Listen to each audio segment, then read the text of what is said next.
Hello everyone, welcome to the Literary and Jury Charge for the 60 class. I'm going to start out with a story. This is called Tears of Joy. Okay, here we go. Ready?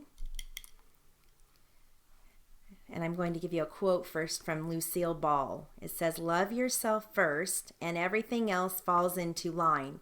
You really have to love yourself to get anything done in this world." Here we go. Ready? To cry is uniquely human.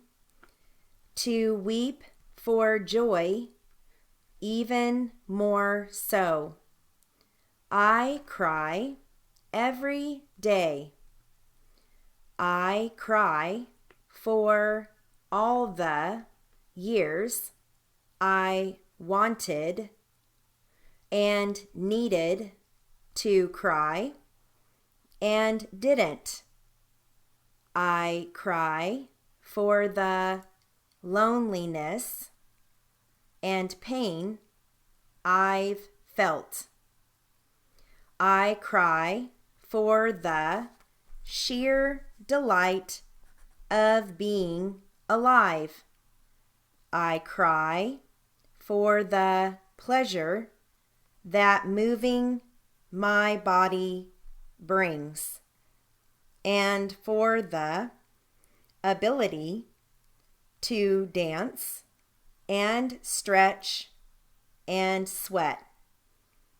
I cry in gratitude for the life I have now. I was a cute little girl. I loved laughing and playing with my friends. Then, when I was 8 years old, I experienced a great trauma in my life.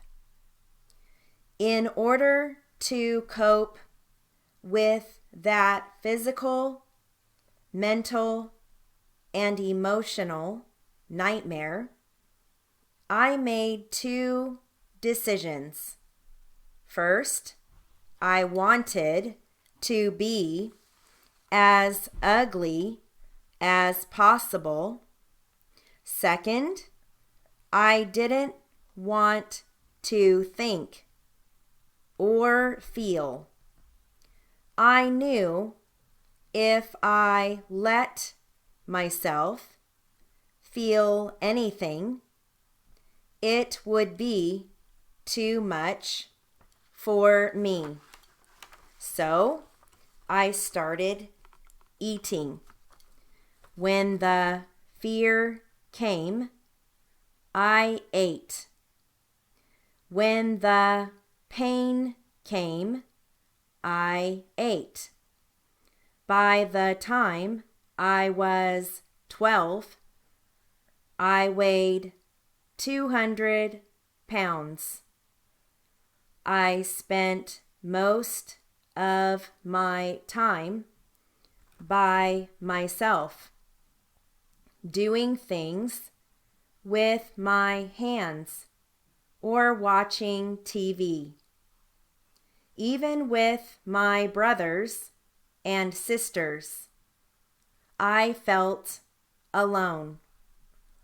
I was never asked out to a dance or to a movie or on a date. I was socially invisible. By the time I was 25, I weighed 420 pounds. My doctor gave me 6 months to live. My body couldn't support the fat I was carrying. I didn't leave my house for 2 years. I literally couldn't move. I had to lose the weight if I wanted to live. And I decided I would do whatever the doctor told me to do to lose it. I lost my first 100 pounds and I felt so light. I wanted to dance, but I started to gain it back, and I realized I had to go deeper and deal with the root of my problem. So I started to go to therapy. I joined a 12-step program and accepted the love and support of my family and friends. At 35, I cried for the first time since I was 8. Feeling my pain was the true secret of my weight loss.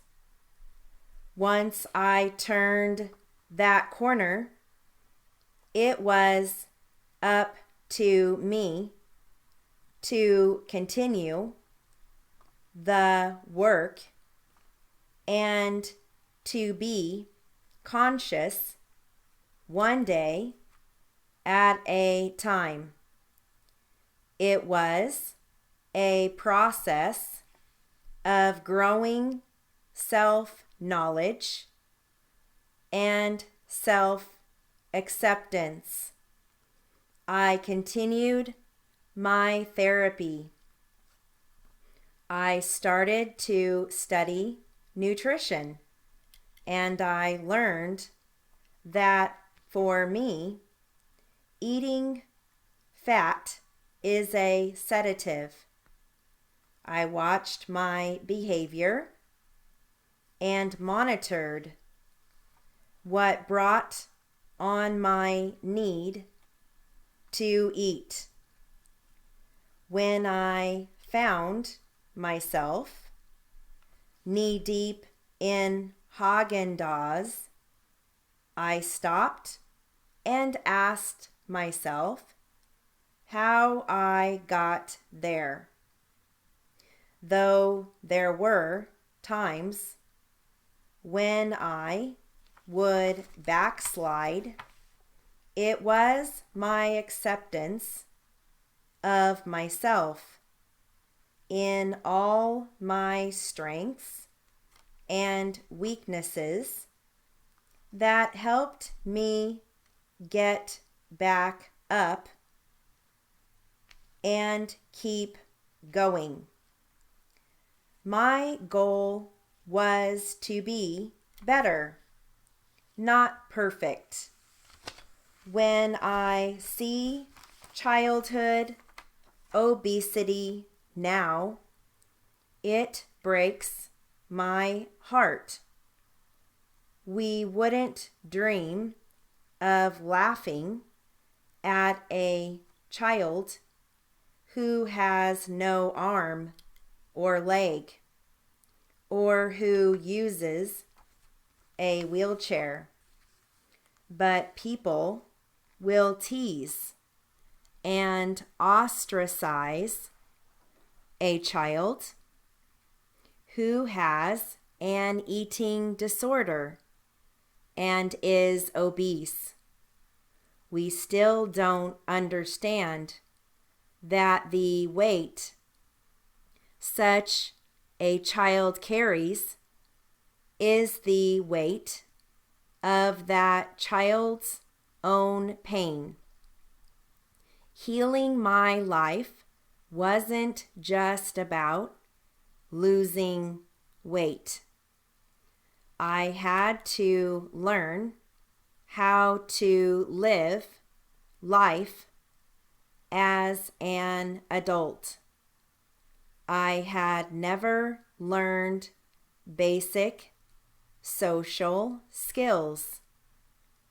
Once at work, a man talked to me at the water cooler, and I giggled like a 14-year-old girl. I started the process of learning about relationships and growing up. Now, at 46, I am an adult. I have become a person I truly love. My weight is in the average range. I exercise regularly, and I have a career I love as a motivational speaker. I recognize the good things that came from my years of childhood pain and isolation. My love for classical music, my ability to sew and to do stained glass, to create beauty with my hands, even my ability to speak well and engagingly can be traced to the many hours I spent watching such great entertainers such as Lucille Ball, Will Ferrell, and Adam Sandler on TV. I am grateful for the blessings in my life now, and I accept the events in my life as gifts of growth that create strength of character and strength of faith. Today, I cry in gratitude for the life I have. Okay. I've got some legal terms, and then I've got a paragraph for you. Okay, we've got verdict, which you can write that as V-E-R-D, verd. Sequestered. Request, which is initial KW. Polled. Stipulated. Public. Non-jury. Acquittal. Innocent, which is initial N, final NT. Hung. Guilty. Deliberations. Foreman. Charges. Jury, I write that as J-U-R. Courtroom, K-R-A-O-M, croom. Jury room, I write that as J-U-R-M. And attorney, T-O-R-N. And then if you have the word torn, then you would write that with a long O so it doesn't conflict. And I don't expect you to learn or, to know all these right now when you're writing this, but write those down and then practice those on your spare time. Okay? They come up all the time, so it would be very beneficial for you to learn those. Okay, here we go. Ready? When the jury retires to the jury room, they are sequestered from the public. At this time, the jury will begin their deliberations. When the jury reaches a verdict, they return to the courtroom. Normally, the foreman of the jury will read the verdict. Either attorney may request that the jury be polled. A jury that is unable to reach a verdict is called a hung jury. There are two possible verdicts: innocent and guilty. An acquittal is when the person is found innocent of the charges. If both of the attorneys agree, a non-jury trial may be stipulated. Okay.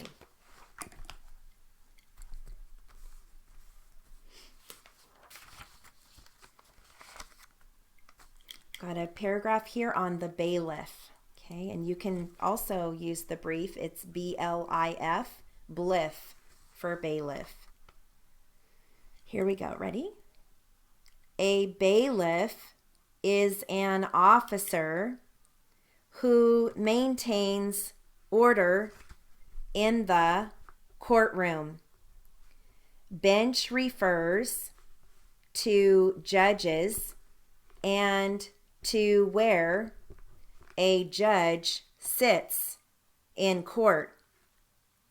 A bench conference is a meeting of lawyers and judges at a trial outside of the hearing of the jury. Bias is prejudice. Burden of proof is the legal duty to perform a disputed fact. Chambers refers to the judge's office. Circumstantial evidence is indirect evidence.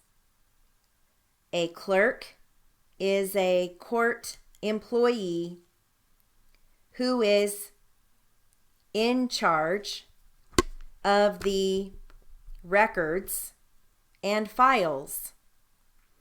Closing arguments are statements by an attorney near the end of a trial to persuade the jury to decide in his or her client's favor. Colloquy is discussion.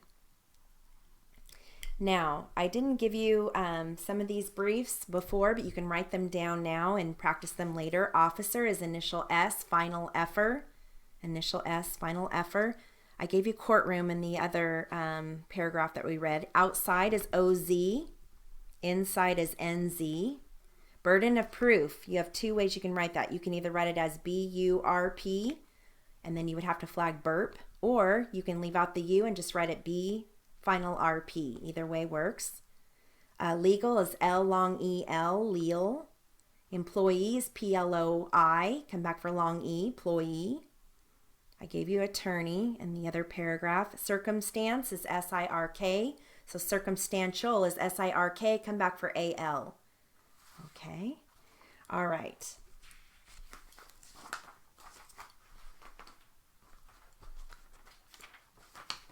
Going to give you some jury charge. Actually, this is plaintiff's closing arguments. Ready? Now, on the direct examination of Mr. Meso, we went into a lengthy questioning session. We took him all the way back to the past 20 years in his employment.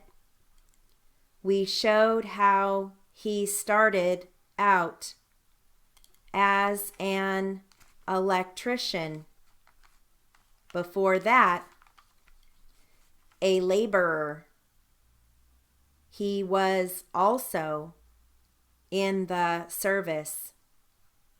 How he did heavy labor and skilled type labor, which required him to use his arms above his head. We did that, ladies and gentlemen, for a purpose, not only to show what I consider to be a very credible history of a fine gentleman in the true American tradition. But we did that, ladies and gentlemen, for the purpose of showing that Mr. Meso was working with that arm and doing heavy work, pain-free, without any limitations, putting in many, many hours of overtime work. Okay, and before we conclude our class here, I just want to give you a couple more briefs. You can write them down and use them if you want. You don't have to. Direct examination is D-R-E-X. Ladies and gentlemen is L-long-A-J, lage. And if the judge says ladies and gentlemen of the jury, you would just add your S, L-long-A-J-S. Ladies and gentlemen is just L-long-A-J. And those are the ones that I saw when I was reading that paragraph. Okay, so that concludes our drill portion of the 60 class. You have a wonderful day.